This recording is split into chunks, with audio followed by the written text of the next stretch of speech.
So this is the Woodbridge Conservation Commission special meeting, February 18th, 2021. And the first item on tonight's agenda is public comments. I have not received any public comments. They would have been emailed to me. Oh, they would have been emailed to me. And this is Sharon calling me right now.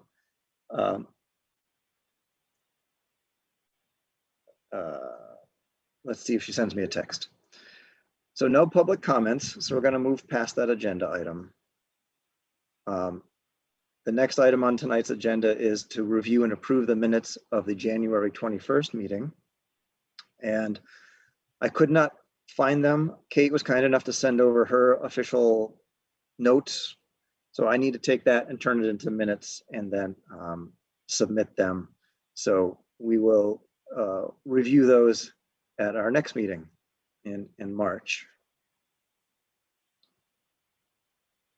And this was, yes, Sharon is looking for the same info I just sent over to Kate. So let me send this over to Sharon. The login info? Yeah. Do you get, like, sometimes there's the numbers you just type in to join, so you don't have to find the agenda to click on the link to, you know, if you just had those in the email? Yeah. So I just emailed her the full. Okay. Sorry, folks. The trials and tribulations of virtual meetings. All good. I think we've all been there in one way or another. So I'm going to pause momentarily to see if Sharon comes on. Oh, there she is. Oh, and last time I remember she had some audio issues. So hopefully her new laptop is going to work for her tonight.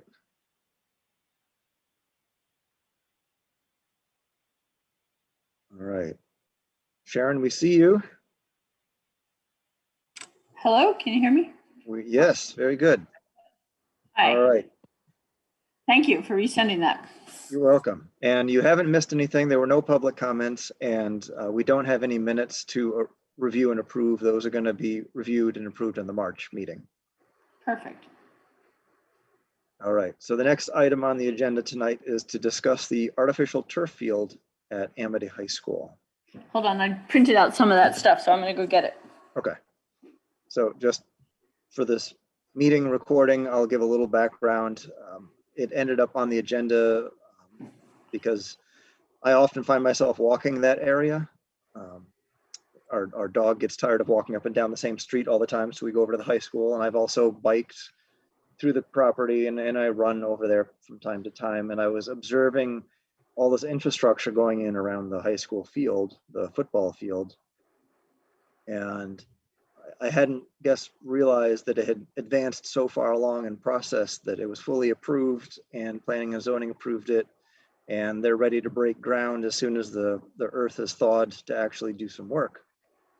Yeah. And given actually on television, I see all of these lawyer advertisements for PFAS chemicals, and I became aware that artificial turf fields can leach them. So that sort of led me down the rabbit hole of looking into this a bit more. And that really blew things open for me. And I wanted the commission to at least have an opportunity to speak about it, because I feel as though we may have missed the boat in some respects, but they haven't dug up the field yet. So I don't know if there's anything that we could make in terms of strong recommendations to the town. I was advised by Betsy Yagla from the town that things have already been approved and there's not a whole lot of a role that the town can play in this because the property is owned by the Amity Board of Ed. I'm also aware that there's a potential ordinance being proposed in town regarding turf fields.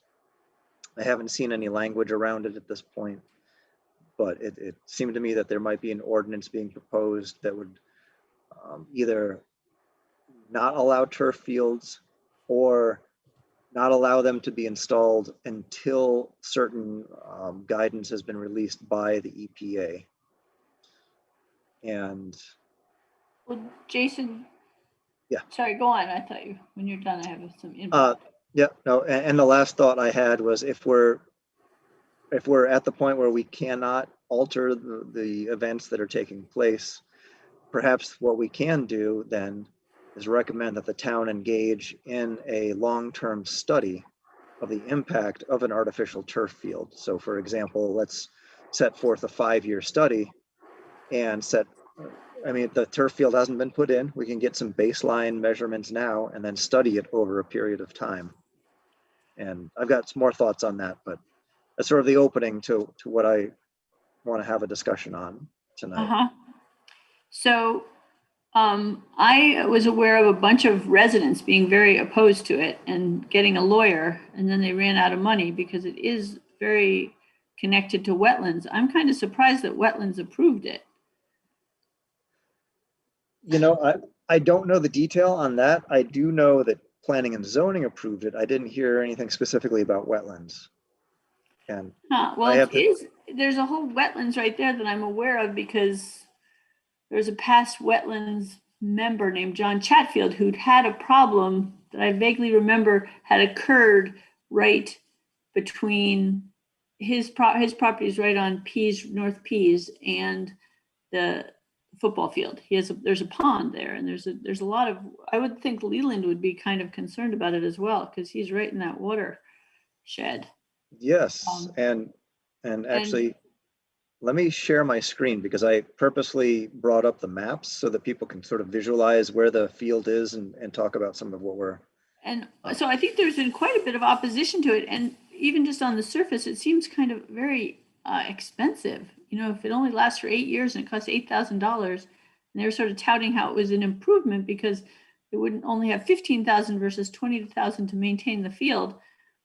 Certainly it costs $100,000 a year to have that, and how to get rid of it. I mean, that's the other thing is I would think as a conservation commission, if it's only going to last for 8 years, what is the disposal plan as well as the, the impact already? Yeah, I have very much the same concerns as well. All right, so here's an overlay. You can see the football field. Yeah, there's wetlands. And this hashed overlay is the deep inland wetland soil area. And a lot.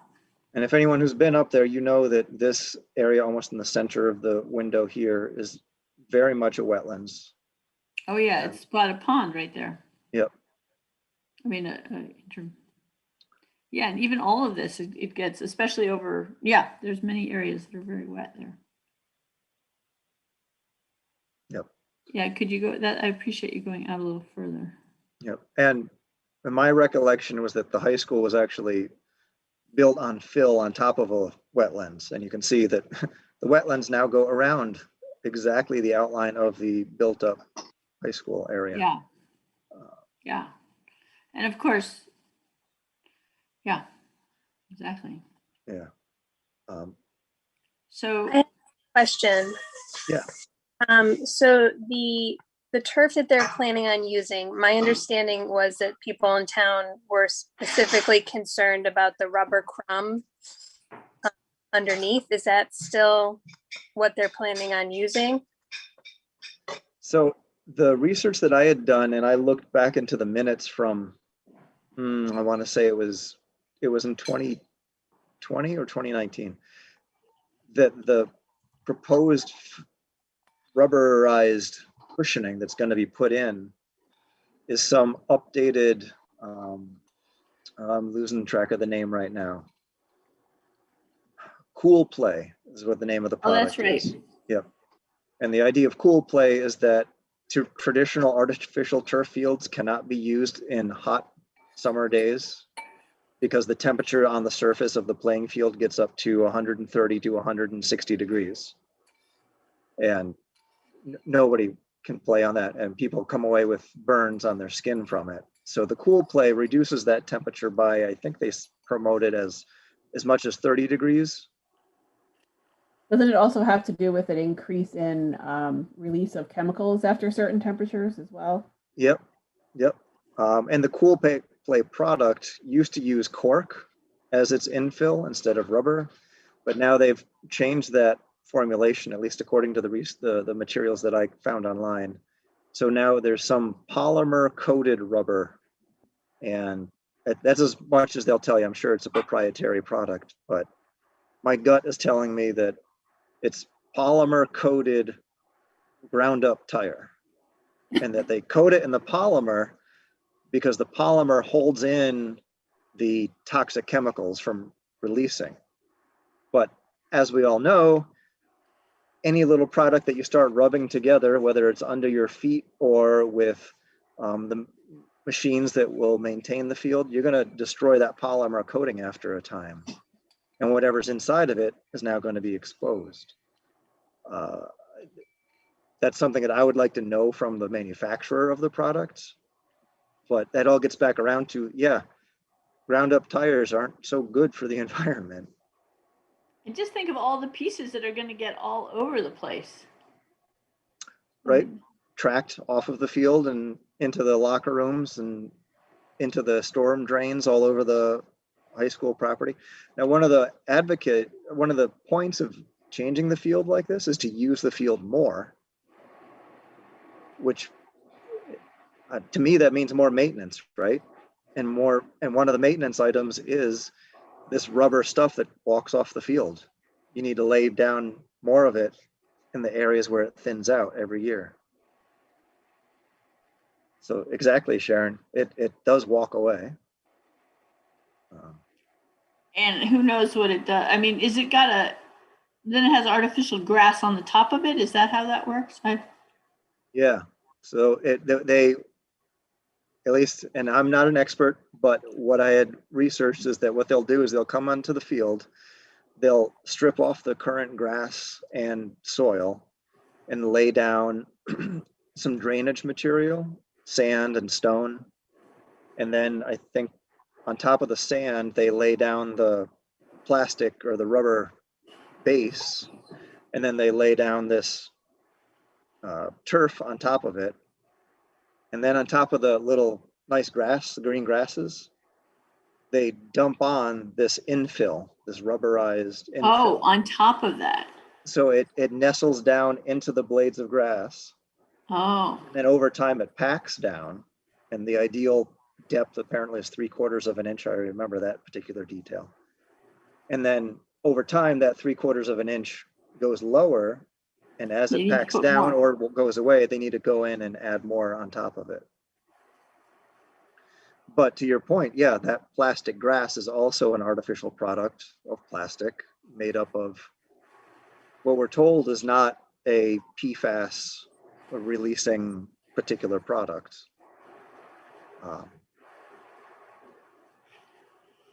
My personal feeling is that I played football in high school on a field where the marching band practiced all the time. We ran all of our practices. We played all of our games. Physical education was on it all the time. And yeah, at the end of the season, it was a bit beat up. But you rejuvenate it, and by the time the next season comes around, it's not so bad.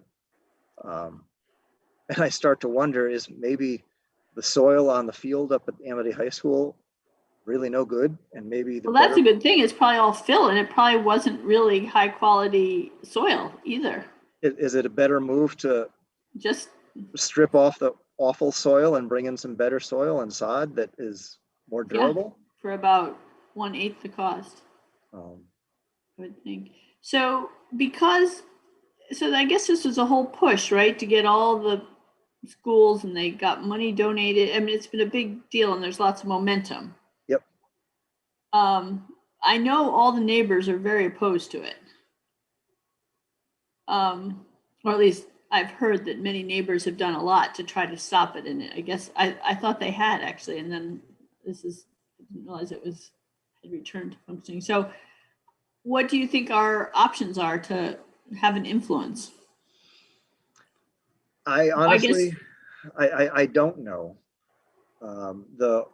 The ordinance that's being proposed may not have a retroactive ability to it. So it might say any turf fields moving forward.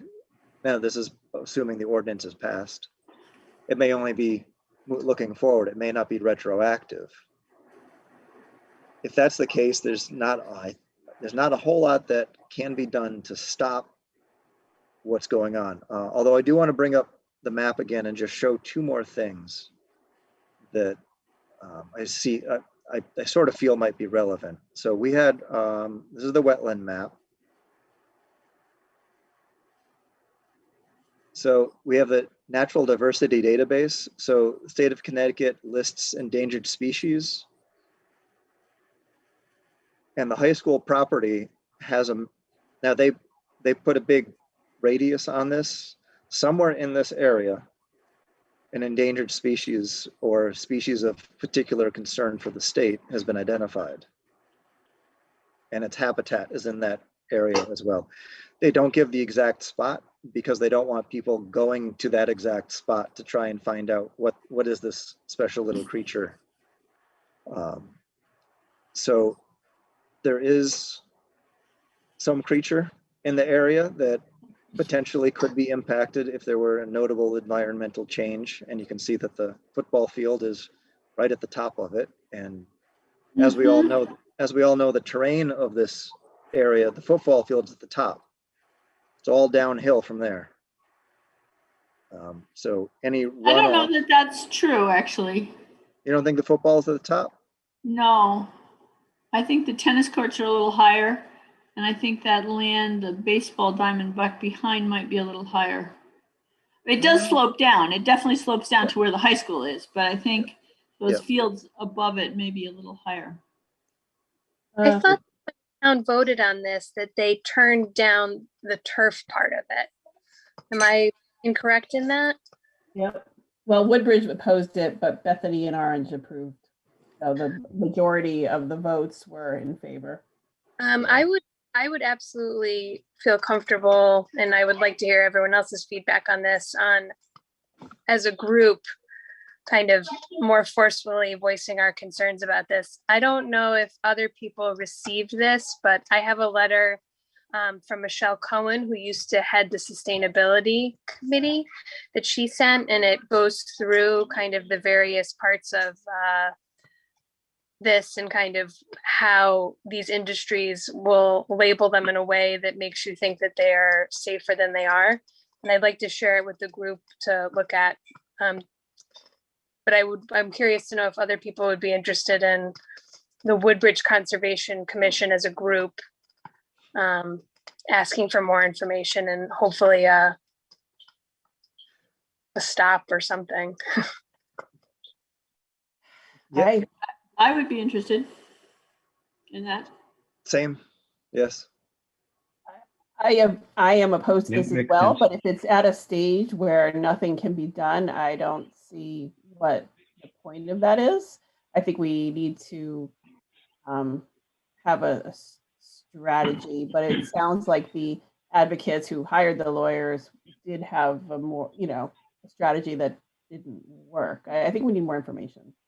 Well, Tim, what were you going to say? No, I would support getting more information, certainly. Okay. what can be, what has been done and what we can possibly do. If it's a matter that Woodbridge residents weren't informed enough before the vote, or other town residents were informed. I don't know, whatever it is, I think we need more information. Well, we need more information and stopping the process while we're getting the information, because otherwise it could be done before we get the information. I think it's pretty done. Isn't that your understanding, Jason? My understanding is that it seems done, but I mean, the other thing I wanted to show you, so we have perhaps an endangered species in the area. And the other one is the groundwater quality that really blankets, it blankets a lot of the town. I'm not opposed to us doing anything, Jason, I'll say that. and I just wanted to share some of this information with you guys. And that blue shaded area is groundwater class GAA. And its use as potential public water supply, and we know everybody in the area has well water. So whatever's Right. on the surface will eventually reach the aquifer underground. What I find interesting is that the discharges are limited to treated domestic sewage, certain agricultural wastes, and certain water treatment wastewaters. I don't know if runoff from an artificial turf field is considered one of those three classifications or not. Good point. But the football field lands squarely right in there. Interesting. So in the correspondence that I have from Michelle Cohen, she cites that Governor Lamont created a task force, and as part of their 2019 action plan, they wanted to minimize exposure and clean up current sources. And she says that that artificial turfs leach a significant amount of PFAS, so installing one would be in violation of the state directive. So I don't think anything's like completely done since they haven't put it in the ground yet. But I think expeditiously as possible, getting more information. And if it is something that is in violation of the governor's order on this, then maybe that's an area that we can lean on. I feel like if we don't do something now, then it's in the ground, and then 20 years from now, that conservation commission is going to be saying, oops. Yeah. And that's a governor's executive order?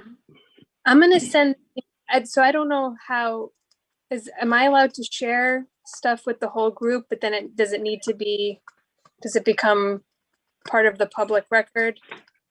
Yes, it would be. Okay. Yep. So do we want to kind of put parameters on maybe a timeline in which we want to have, if, we have snow on the ground, so they can't put anything in now, but it's going to get warmer and they're going to, I think, start probably moving. Do we want to try and like research this quickly and come to what's the timeline in which we're going to make a decision and do something? Another thing that I have heard is that they would like to have graduation up there. So I believe that they're not going to, if that's true, they're not likely to rip up the field prior to graduation. Okay, so then that's good. Except they might try to get it done by graduation. I'm not sure if that's technically feasible. Wait. Anything is possible. Are there but spring sports that use the field? Spring sports start March 27th. But we decided, what do we want to do? How are we going to do this? Who are we going to write to? What is going to be our form of objection? What is the basis for our objection? And how soon do we have to do it? Tracy, Right. I love it. You're so organized. So all we can do is recommend, and we can recommend to the Board of Selectmen. It sounds like a letter to the Board of Selectmen might be the first step, to say that we've raised concerns between, like Michelle Cohen's letter, between some articles we've read, between, and cite 5 or 6 reasons why we're concerned about it, and that we're sorry, or that we're late to this, but doesn't make our concerns any less valid. I think we should CC the Amity Board of Education too. We need to vote on this? We can. Yep. So I make a motion that we draft and send a letter to the Board of Selectmen, CCing the Amity Board of Education, citing our concerns about the information and the timeliness with which it was shared with town people about the crumb part, and send a letter on behalf of this committee. I'm missing anything. I know. I make a motion and a letter to the Board of Selectmen. All right, I will. Concerns about the crumb rubber, environmental impact of crumb and rubber? About the environmental impact of the turf fields that they're proposing to put in. And should we also say that we can send it to other concerned individuals, or we can, it will get Not circulated? proposing, they've already proposed it, it's been accepted. So the impact of the crumb rubber turf fields that are planned to be installed in 2021. So I want to second that motion first. And then, vote? then we're going to talk about it and figure out what exactly we want to, additionally, we can put into that letter. Hold on, is it one field or two? One, right? One.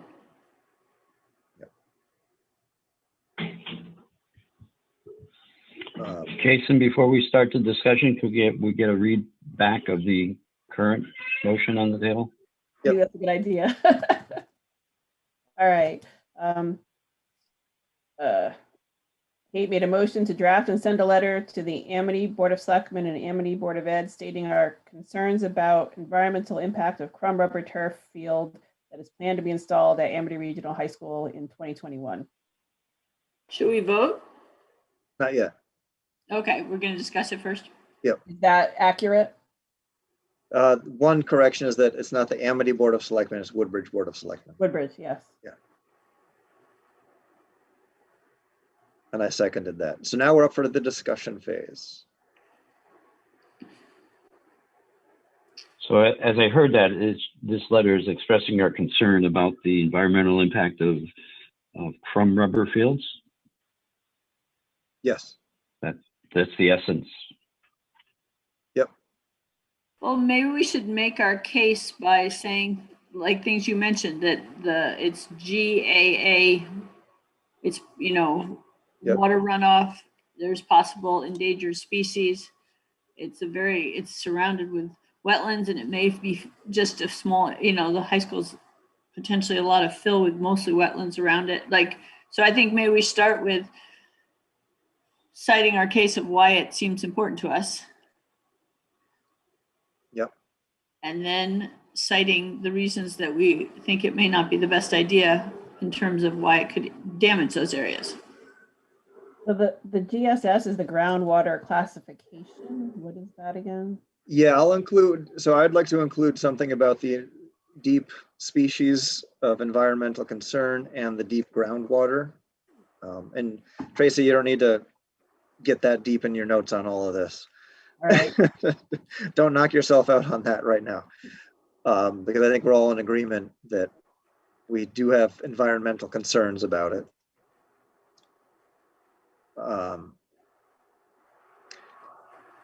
So after we state our concerns, what is our recommended action for the town? Is it to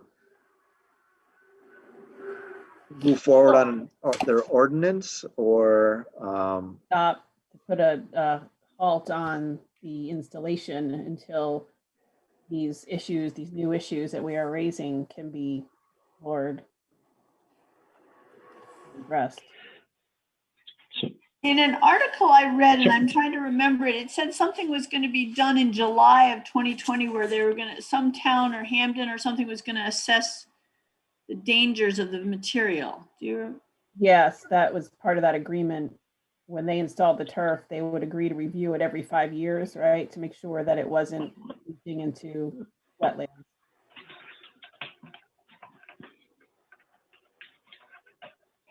and that was over in Hamden? Quinnipiac? I'm just trying to try to see what some of the. One of the articles you sent, I think it was Quinnipiac.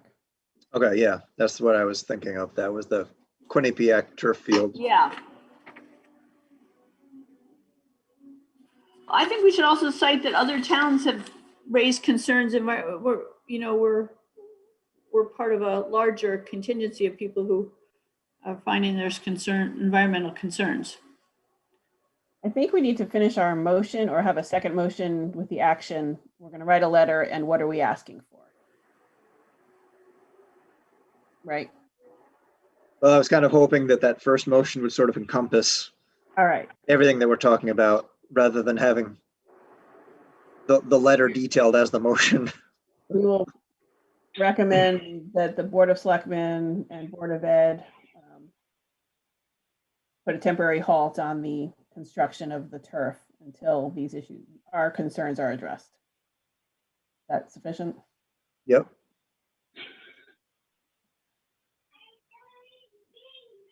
I mean, we could go further and say wait until the studies are complete at the EPA. So the federal level, they are conducting studies at the EPA. They've I think they've finished phase 1 studies. I think there's 3 phases. I sent you guys a link to that. Yeah. The Paulton That construction. seems to me, Jason, a bit better course. It's more specific, because as it was stated, I think, you know, people, well, I'll ask it as a question. Wasn't the concern about the environmental impact addressed during by the boards who approved this for the town? And I don't know the answer to that question. I ask it. I assume that those issues came up. And Jason, you looked a bit back in the minutes. Maybe you can comment. But I think the manufacturer of the product put forward their sales information that offered some convincing data to TPZ. Although the data that they presented was from 2012, and that was prior to the new type of product or new type of polymer they're using in their Cool Play product. So previously, Cool Play did not contain crumb rubber, but from my research, they changed up their materials in 2018. So we would want studies after 2018 that indicate Cool Play is not a dangerous product. And as much as that can be guaranteed, personally, I find that we rush forward with these products to market, and then a decade later realize that, these are not so great. And now we have to do all kinds of mitigation issues and lawsuits because we've now ruined the drinking water of 400 households in the area. And some people are having chronic pain because of the amount of lead they've been drinking for the last 8 years, you know. Jason, I just forwarded you another article that I got from a neighbor, a friend of someone I know who has someone else who's been really concerned about it. I haven't read the whole article, but you'll see it too, that you might want to include some of that information. Okay. But that type of specificity, Jason, I think is perhaps better to give to the town than just to ask them until it's addressed. Whichever of those make the most sense. Okay. Yep, I like the specificity as well. Yeah. Do you think it makes While any we're sense? talking, Sorry. No, go ahead, please. Come back. Just really quickly, I'm just wondering if we each are like given an article and come back into a working session in a week or so to finalize this. If there's a way to collaborate effectively and a way to get more informed before we put it out, or if we should just start an initial letter and then have a working session where we also get more informed, so that when we're speaking about it, we understand it more. I'm happy to write a draft and circulate it to everybody. And if folks want to come back for a short meeting dedicated towards just making sure that looks good. I do not want to have an email discussion. Yeah, I agree.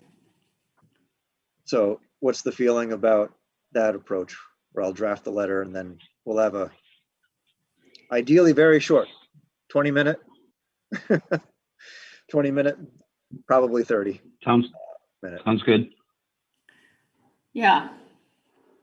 Okay. And if any of us have specific ideas that we've learned about from reading more, we could share them with you directly, and then you can see if you want to incorporate them. Yes. Yep. Do we know which town boards gave approval to this? Orange and Bethany. Planning. No, excuse me. Woodbridge Town Boards, planning and zoning, I assume, is what I remember. Yeah, that's what I would guess. Anybody else? Well, did inland wetlands? The question was raised. I'm not sure it was answered.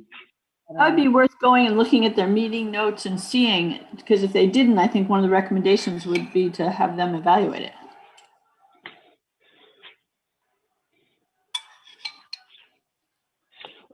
Second question, Jason, did Betsy, did you get any flavor from Betsy whether the town retained concerns about this, but thought their hands were tied now that that was approved by planning and zoning and the people of the 3 towns had voted in? I think you are accurate in that assessment, that the town sort of feels like the horses have left the stable and now we just watch the things in motion. I perhaps didn't ask the question I wanted to. Would the town have any willingness to keep pursuing this if they had valid grounds? I don't know. I don't know an answer to that. Yeah, it was just a quick, Betsy saw the item on the agenda for tonight. She responded and I responded about the ordinance. And then she said, well, we're not sure if that ordinance is retroactive or if that ordinance would be retroactive. So I didn't, just through email, wasn't able to get an idea of how likely the town would be to really entertaining a more thorough discussion on it. Understood. Jason, go ahead, it's a follow-up on that. To call Chris Sullivan and see if the wetlands has dealt with it already and her take on that?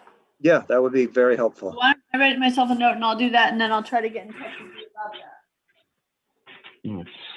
So Jason, the third question I have is, we raised on this discussion that's been raised that there are groundwater concerns and endangered species concerns. Which, I'm ignorant here, which town and boards and commissions should be raising those concerns and reviewing? I mean, in the course of events as proposals go through the system, where do those concerns get raised from? Is that the province of inland wetlands, or is that the? Well, I sort of feel as though it's conservation. The first, whenever I think of endangered species or protected environment, the first thing that comes to my mind is conservation, but it's probably because I'm sitting on the commission for so long. And wetlands doesn't have any jurisdiction if there's no wetlands, so it's, I mean. Yeah. Well, in this case, there are wetlands, so right. let's use this case, not a theoretical. Should they have taken into account groundwater contamination? Should they have taken into account endangered species? Sharon, do you have? I know you've got prior experience on groundwater. I'm not sure to endangered species, unless it was in the wetlands that they were specifically protecting. Okay. But definitely, I would be surprised if wetlands hadn't taken this up. That's why I want to see what happened. Yeah. Yep. So I would think that. Well, and that's perhaps where I was going a little bit, Sharon. Was what if there is groundwater so close, and it's obviously so close. You think that would have been noticed in the same way, and what did they address it? Was it addressed? And I guess I'm leading to just trying to think if there were things we could bring to the town's attention that were not addressed, and maybe that gives some grounds to be able to take a step forward to try to put a pause on this. So I'm fishing, but because I don't know truly, but certainly those seem to be valid concerns, and you ask, have they been addressed? And if not, then they bear to be raised in this communication. So Sharon will be digging around on that one for wetlands. And I'm like Terry Gilbertson and Chris Sullivan were very good at seeking out what wetlands issues were coming up and getting them in front of us when I was on wetlands. I'm kind of surprised that Betsy Yagla or Beth Heller, no one's like put us in this loop, and it feels like we're frequent. I don't know how we can communicate all to Board of Selectmen or wetlands or whoever might be the person who can let us know in a timely fashion so that we can respond more timely to these situations. I agree. So maybe that's worth a note to Betsy saying, you know, if there's any environmentally impactful situations we want to be, and maybe that's another motion, like we want to put a letter in front of them so it's clear. Well, speaking of motions, we never voted. Is there any more discussion about the letter at this point? All right, then I'll call the vote. All in favor of the motion of, oh, wait. Yeah, just I was trying to get my mute off and I wasn't quick. The motion contains the note that we're going to review specific language in a subsequent meeting and improve it. Is that true? We're not approving specific language. We're approving that we'll do a communication. Well, to be very official, I could ask if Kate would like to withdraw her motion and make a new motion using the same language, but adding on that we will reconvene to discuss and approve the final draft. I'd like the record to state that I'm sorry, Tracy, that you pulled the short straw this meeting. So I withdraw my motion. Do we need to second my withdrawal of a motion? No. Okay. And then I make a new motion that we draft a letter and have a short meeting to discuss the content of the letter before it gets sent. Do we make a date for that now? Hold on a second. I'm watching Tracy furiously type. Draft a letter and have a meeting to review the contents of that letter before it is sent. So we will meet. So draft a letter. We will review it at our March meeting. How's that? We'll review it at a special meeting. And we won't specify in the motion, but I think we will set the date for perhaps next week. Yeah. Okay. And you want, again, that the letter is going to stating our concerns about the environmental impact of Crumb Rubber Turf Field that is planned to be installed at the high school in 2021. Copy and paste. Yep. All of that stuff. All right. So we're good. Okay. Yep. I'll second that.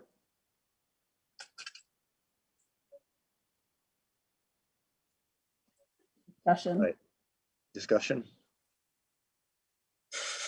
All in favor? Quick. Aye. Aye. Tim? There's that mute again. Aye. Thank you. All right. So the motion passed. Let's quick, as Sharon said, break out the calendar as best you can. And let's try to pick a date.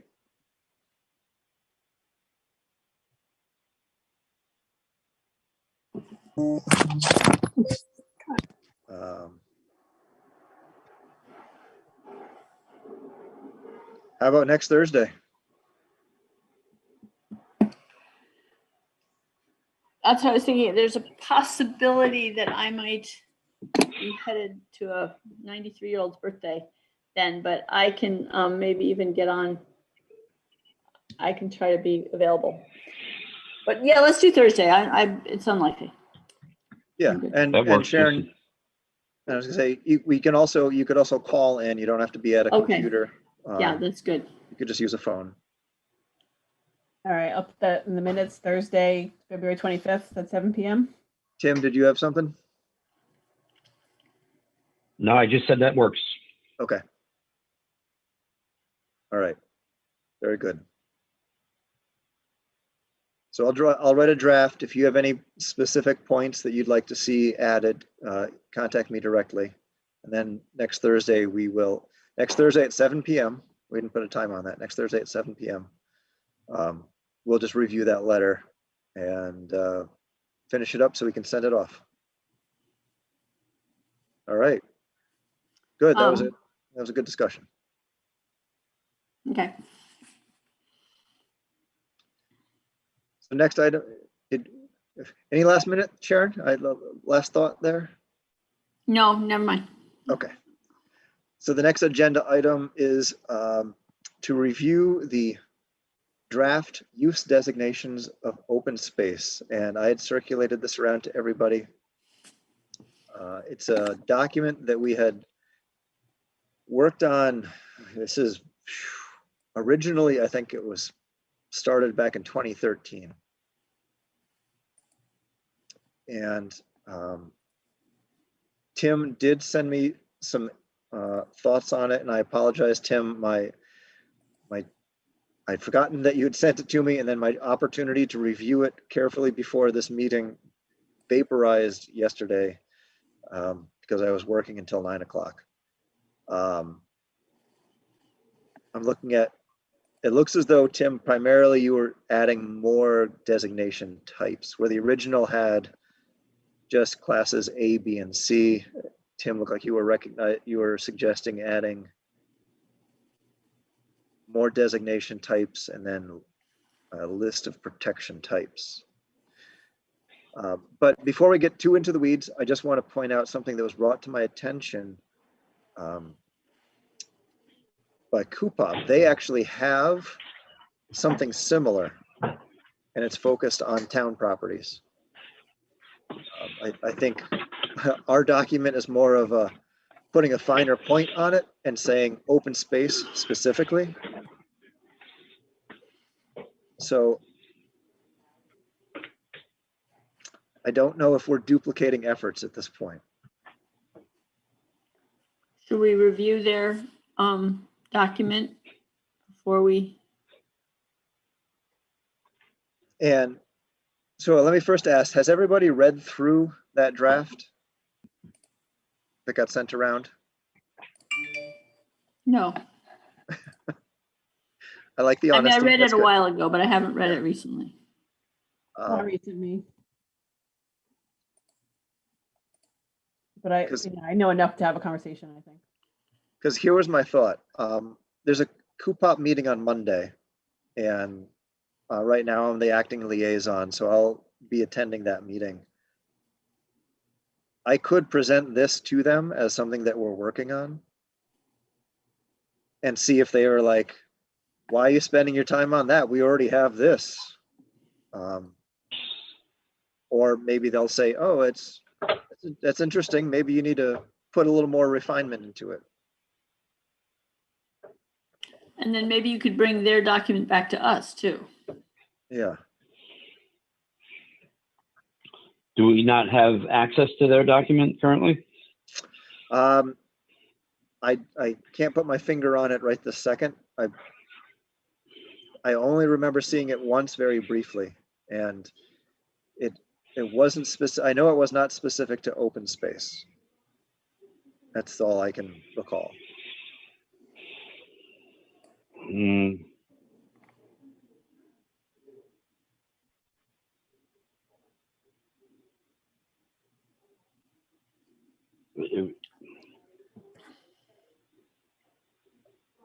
So what's the feeling on, let's see what Coupop has Yes. and then come back to this topic? But should we understand what the suggestion was that we got from Tim already so that we can at least have that in mind?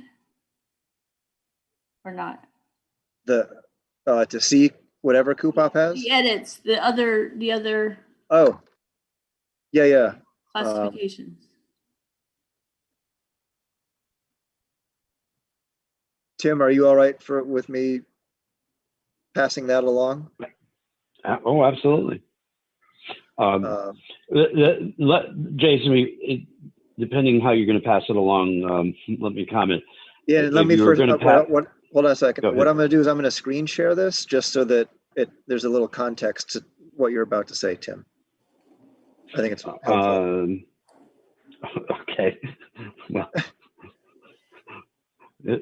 I'm going to still say what I was about to say. Well, you've done this differently. So Jason, I don't know if it came over this way. I took the document that I had from Jason, and I did, as he said, I did add to the number of use designations. The second thing I did is I thought for our purposes, it would help to have protection types as well, separate than the use designations. So I did take, and for both of those, I assume they're going to be, we would, winnow them down and add to them in some respects for completeness, and that's what we were about. I also made some comments to the right that in the process, if Jason had been able to get to it, he would have taken the comments and erased most of them, but then taken them into account and embedded them into the text. I just had some wording things in the text so those are buried in the comments, and then a couple of other broader thoughts perhaps. So I think maybe tonight, Jason, I guess it would maybe make most sense to focus on the added use designations and the second part of it there, the protection types, and see if that concept even makes sense to people. But well, it looks interesting. I'd be curious to hear more now or later, whenever is the right time. Yeah. It Right. just depends if we want to delay because of the CUPOP one, and if we do, then this is the broad outline of what I've done. If you want to drill down into it, and then then we're starting to edit and modify ours. So, Yeah. Personally, I would like to have the opportunity to see what CUPOP has. I agree. Just because I don't want to end up in that situation where we're reinventing the wheel. I mean, we may just have different priorities than CUPOP. Do our use designations need to be consistent with CUPOPs? I mean, of course, that would be more efficient, but or do we want to bring ours? Do we want to finalize? I'm just thinking as we're talking. Do we want to finalize ours and bring ours to theirs? All right. I think we should get theirs, but we may not necessarily want to follow theirs. We may want to say, we like this, but we also think these things are important. Can we merge the two somehow? Yeah.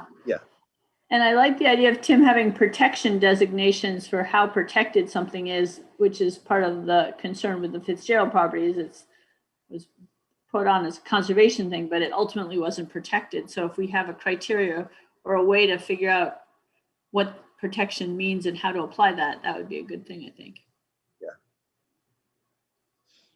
Yep. Yeah, and just to add one thing, Jason, also there is, I thought the purpose was to use this to classify property.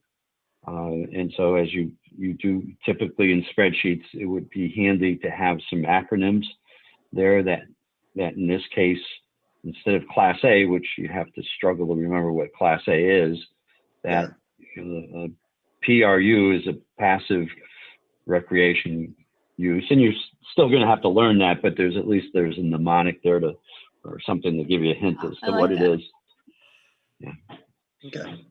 So what I'll do is I'll send around Tim's revision so everyone can take a look at that more carefully, because it was only on the screen for 2 minutes. And then at Monday's CUPOP meeting, I'll mention to them that we're working on this and that it would be great to see what they have to make sure we're not doing duplicative efforts. And I'll bring it back to this group. Is this going to throw off our schedule that we had put together at the last meeting of we were going to tackle this meeting? Will we have a meeting to be able to do this and then the March item? I think it depends upon what we find that Coopop has done. Okay. I mean, if we found that they've already done a lot of what we were trying to achieve, I think it's not going to hold us back at all. Okay. Are we on a tight schedule for some reason? Or are we just? We had a lot of objectives for the year, and we want to try to get to them. It's self-imposed, but it's it's probably good. Tim, in your designations of the other categories, do you define them, or I just saw them listed, but are they defined also in what you sent? No, they are not. In fact, one of the comments says the descriptions will need to be built out. I didn't go and try to write those, but I'm thinking some would be the same spirit. I don't want to duplicate work. I didn't want to build out the descriptions, and we would agree that we didn't need one, or something should be combined, or so on and so forth. So we'd have I did not build them out. Okay, so that would be a goal to do. Depending that would be work to be done. Okay. Yeah. All right. Any other thoughts? And I'll move on to the last item tonight, which is the chairman's report. And I have just 3 items to bring up. One, I heard about just this morning. I don't know if others have heard. In the town of Orange, I know it's not Woodbridge, but it's interesting nevertheless. The town of Orange has purchased the Racebrook Country Club in order to prevent it from being sold to private developers, or at least partially sold to private developers. Yeah. So a similar situation to what happened in this town. So newsworthy, impacting us, maybe in some tangential way, but in the area and worth noting.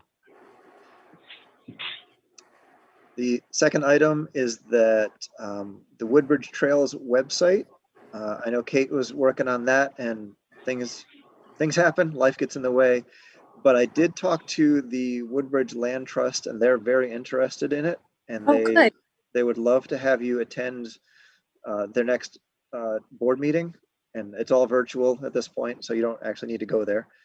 And what I can do is I can put you into contact with Chuck Pine, and I think he was the one that was interested in putting you onto the agenda so we can move forward with the Trails website. Oh, wonderful. Thank you for taking care of that. Yeah. And the last item on the agenda is an update on the parcel over at 57 Park Lane. Some of us had walked that property some weeks ago. This is the parcel that has the solar farm being installed on it. I recently walked that property again with our trail master, and Andy Danzig, and Jim Urbano was also there, and the representative. Oh. Hey, Tim, you're making a lot of noise. The representative of the developer was there, and we talked about trail realignment potential and the protection of the old stone foundation. And it seemed as though they were very willing to let the trail pass through the property as long as it doesn't interfere with their fences.